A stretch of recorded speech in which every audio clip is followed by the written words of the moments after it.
Hey, welcome back to another episode of Heroes and Videos. We're going to be looking at some new comic pickups this week. I'm going to stick around to the end because I've got a blind bag for a new book called Terminal, which is Robert Kirkman's new book. There it is in the bag. We're going to save that to the end, so stick around for the end of the video. A couple of updates on the video side of Heroes and Videos. Just got back from a long extended journey.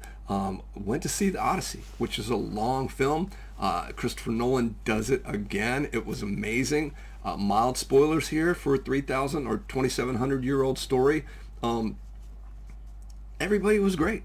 I know you see online or some stuff about performances and all that kind of stuff, or if there are weak links. I didn't see a weak link in this film. It was phenomenal. I loved it. It is loud. So if you have any issues with sound, bring earplugs for some scenes. But it was phenomenal. He does it again. No spoilers here, but Christopher Nolan does his stuff with time again and flashbacks and all that good stuff. And so a thoroughly engaging film. I loved everybody's performance. Tom Holland was incredible. Zendaya, John Barenthal, Robert Pattinson. I'm missing a couple of folks here. Oh, John Leguizamo. Guy, I can't remember his name. Ryan Hurst maybe is in it, who is unfortunately just got bumped from the Kratos from God of War. And of course Matt Damon. I'm blanking on a name. She was Catwoman in Nolan's Batman movie, and I am blanking on her name. She's in Devil Wears Prada as well. Blanking on her name. Napita is in it as well. It's just really, really good. Go out and see the Odyssey. In the background here, a couple of other clues for some movies coming up. Spider-Man, Brand New Day is out. Another trifecta with Zendaya, John Barenthal, and Tom Holland. Tom Holland may be my second favorite British actor who's a Tom H. I'll let you figure out who's first. It's not Tom Hardy. He's the god of stories. So I'll leave it at that as in terms of my favorite Tom H. Also, Dr. Doom over here behind me, Comic-Con has wrapped up this year, and they did a new Endgame trailer. I was not in Hall H. I was many thousands of miles away from Hall H, so didn't get to see that, but I'm hoping it drops at some point in the next couple months, probably in September 25th when the Endgame re-release comes out. My guess is that trailer might be attached to that. I don't know. I don't have any inside info, but the announcements this weekend at Comic-Con with Ryan Gosling being Ghost Rider, and I am drawing a blank on the gentleman who's been announced as the new T'Challa or T'Challa Jr., whatever they're calling him. I'm fairly certain in the last Wakanda movie or Wakanda Forever, they named the child as, she mentioned him as T'Challa. So a lot of great stuff coming from Marvel. Looking really forward to that. So hang in there. It's going to be a great summer for movies. It already is a good one. It's just going to get better. Let's get into the comic books though. As always, hit notifications, hit like if you like the content. If you want to wait to the end, that's fine too. See what I got in that terminal bag. First up, my favorite character, Amazing Spider-Man. This is number 33, and we are hurtling towards issue 1000. This is number 997. Kids, if you order your stuff on Comic Hub with your local comic shop, get your 1000 Amazing Spider-Man 1000, whatever covers your preference. Get those ordered now. It's coming up quickly. Wonderful. I could have sworn this would be a variant cover because it so much looks like that Incredible Hulk cover that Steranko did. Stick around. Steranko will be coming up in another video that I have for my most recent back issue run. But this is the regular cover. Peter Parker. It dawned on me I'm going to give you guys a few spoilers for the new comics, because if you're buying, if you're just here to see the new comics and you're not getting them, you might want a little inside info. So Peter Parker's got a cousin apparently, and if you do the math, Aunt May and Uncle Ben, right? Or Aunt May anyway. And if she's Peter's aunt, and this guy's his cousin, yeah, he just might be Aunt May's son. Guy's super loaded, apparently, we find out in this issue. But like with a lot of things, I can't help but wonder if there's some more going on there. And then the big thing and the big impact in Peter's life, besides the fact he's kind of having to struggle with the fact that Aunt May now knows that she has a son, and obviously that wouldn't replace Pete, but it still would uh, it would be odd, I would think. It would unsettle you somewhat. But the twist here is that he knows Peter is Spider-Man, and yet May still doesn't. So I'm tempted to put even money that that's the big change that's coming up in 1,000. That would feel weird because we already did that in Amazing Spider-Man 400, and I think they even did it in another later issue as well, in like a second or third volume. But anyway, enough about Amazing Spider-Man. Let's move on. Just wanted to show you this for the cover. Look at that. That's Alex Ross, I believe, and it's just so phenomenal. It's Justice League and the Avengers #3. They're redoing those with these facsimile issues, but I had to get this one for the cover. Literally, I've had to get the first 2 issues too. So it is kind of cool because the back cover of this is blank, so it leaves itself open for maybe Baltimore this fall. I'll see if I can get somebody to do some artwork on it. But I just thought that was such a beautiful cover, I had to pick it up. Next up, Justice League Unlimited. So Batman made the shelf behind me mainly because of this issue this week.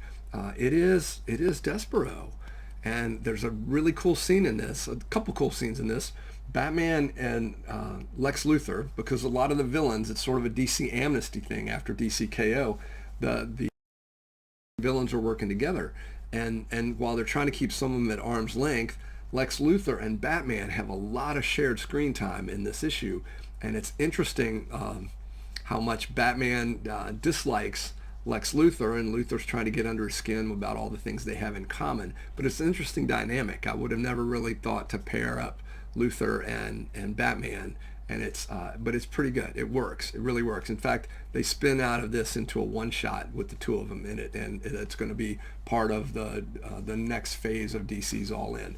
The Despero piece, though, is interesting because the last time I remember Despero being around was during Justice League International, when the old Kevin Maguire, Keith Giffen issues, I believe, where it was a part in that book where most of that title was played for laughs, and then all of a sudden in an issue somewhere in the 30s, I think, or early 40s, it got dark because Despero showed up and he was the real deal. It wasn't funny anymore. He was he killed at least one member of the League, and it was quite jarring. It was quite a strange turn of events for a book that had been very much light and funny. All of a sudden got very dark when he showed up.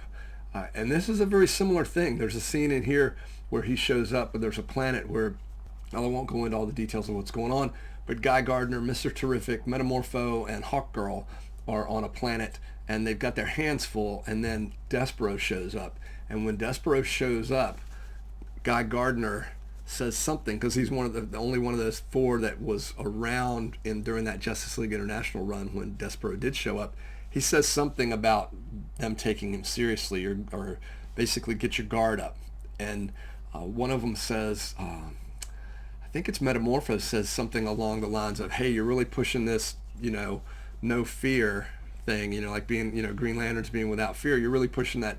You're pushing the line on that no fear thing. You sound a little afraid is basically what Metamorpho is saying. And Gardner says something like, yeah, that should tell you what we're up against. So don't usually see a lot of depth from Guy Gardner. There's a bit of some depth to him when Despero shows up. So as always, that's Mark Waid and Dan Mora just crushing it. Justice League International, Justice League Unlimited. Phenomenal book you should be reading every month.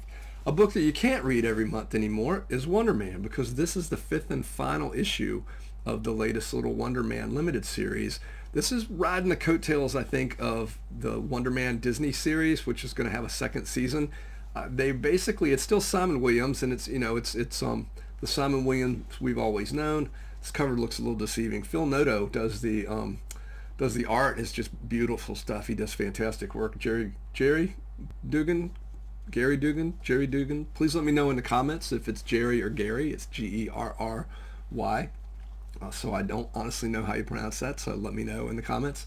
But this book kind of wraps up the storyline that's been going on. Patsy Walker Hellcat's in it, Grim Reaper's in it, Wonder Man. It's a pretty neat reset of his character, honestly, where it takes him back to being, he's a struggling Hollywood actor. He's got some West Coast Avengers ties from that mini, the most recent iteration of that book.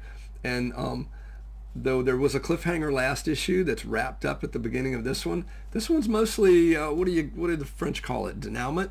This is mostly kind of settling out after the climax where everybody's going and what's happening, and it's cute. It's kind of a really, this limited series has been kind of a neat little reset for Wonder Man. So if you're a Wonder Man fan, pick those up or get the trade.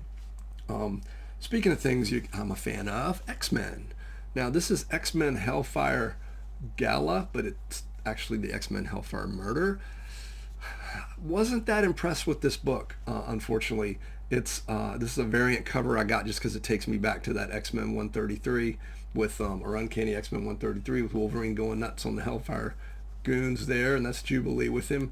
It is that very much like the gala things where everybody's all dressed up. It's interesting to see where some of the X characters or the mutants are in their respective journeys.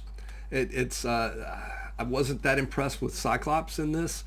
In terms of that character, the both sides, if you will, of both of the X-Men books, and I don't know, I'm only reading Uncanny and then just plain old X-Men, so I don't know if the other characters in here are from other books that are the other titles. It's a pretty paint by numbers murder mystery sort of, and you kind of see the culprit a mile away. However, it ended up with an interesting, again, try not to spoil it, it ended up with an interesting moral dilemma in terms of where it goes from here and the results, and where it takes Wolverine and a couple other characters just in terms of decisions that he makes. But I enjoyed the book. I'm glad I read it. Uncanny X-Men is one I'm really enjoying. This is Gail Simone is just crushing this. This is Killers from Space. Uncanny 32, Legacy 732. It's the end of the storyline involving these invaders from space you see right here. The Brood are involved. I think I mentioned in a recent video just how cool it was. Nightcrawler has this amazing scene about what it means to be an X-Men or an X-Man. Rogue's in it. Wolverine, it's Wolverine Gambit. And the kids, those four kids, they've been calling the Outliers, I think. But then they very much remind me of the New Mutants in terms of it's a group of 4 mutants, and they're just these are some of the best X characters they've invented. They've come up with in a while. So you should read Uncanny X-Men. Now we are up to Terminal. So Terminal's an interesting read. It's got a lot of fanfare with it. Robert Kirkman, it's his new book. Joe Casey's doing some of the art. Andy Kubert. I don't know who McCaig is. This is the it's 2 groups, two competing groups to try to save the world, or one that seem to be at odds with each other. I got this cover because it was the Art Adams cover, and frankly, I just really liked it. Turns out this at least initially seems to be the not so good of the 2 groups, but it's hard to say. I don't want to spoil this one at all for you because it is a brand new book, a brand new title. It was a little slow going for me initially, but don't read these things when you're tired or late at night. Give it, invest your time wisely. Sit down when you're aware, because I kind of dozed off on this one a little bit until I read it just this morning, cover to cover. And it's while parts of it can seem, what's the word I'm looking for? Not rote. Cliched. That's it. Parts of it initially could seem cliched. Some of very much a good bit of it is not. So there's surprises. There are things that shake you a little bit, and I'm really excited to give this thing a few issues to see if I like it. Now that being said, that's the variant cover I got because I really liked it. We'll see if it's the one I got here. Oops, in the blind bag. So bear with me. In the past, I've tried to tear these things open with limited success, so I have scissors, which I did not run with in making this video. I would love to say at no point in this video was a comic bag damaged or hurt, but that wouldn't entirely be the case. I'm about to hurt it right now. There we go. Let's hope that cut was enough. Or not. Apparently it wasn't. Bear with me here. Hopefully I got a little seam I can work with. There we go. All right. So I'm going to do this. I'm going to do this to where you guys see it before I do. I think. Let's see how this works here. Apparently, before I open it, some of the possibilities here, and I know right now before I open it, it's Schrodinger's comic, but because it could be anything. But apparently, in addition to being some cool artwork, some of these, I didn't get this cut big enough. Some of these books, or some of the surprises in these blind bags, include future issues of the comic, which is just crazy. So, afraid I'm damaging the book getting it out. I'm gonna try not to do that.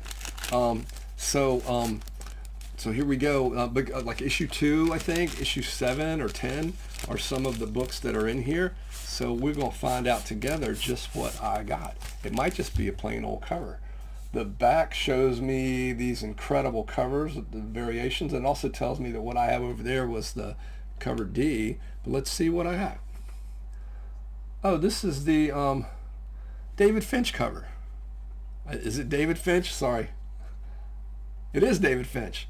Oh, that's right. David Fincher is the movie director. All of a sudden I had a blank thinking that. Well, I'm less than overwhelmed. I mean, I did choose the Kubert cover over the David Finch cover.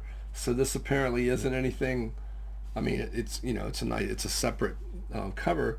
In fact, the cool thing is this is the other team. So our Adams cover is the one side of this. Oops. This is one side of this team, if you will, and this is the other competing team, if you will. And right now it feels like these guys are the protagonists and these guys are the antagonist. Protagonist, antagonist, protagonist, antagonist. But the book seems to be crazy enough that could change. So I'm really not sure if that's the case or not. But now it's kind of cool. They're not connecting covers.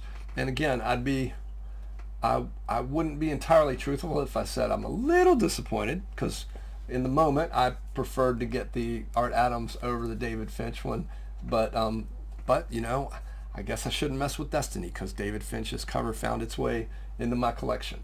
So yeah, but that's kind of cool though. In fact, I'm glad I didn't get the same one I had, right? So I got that going for me, which is nice.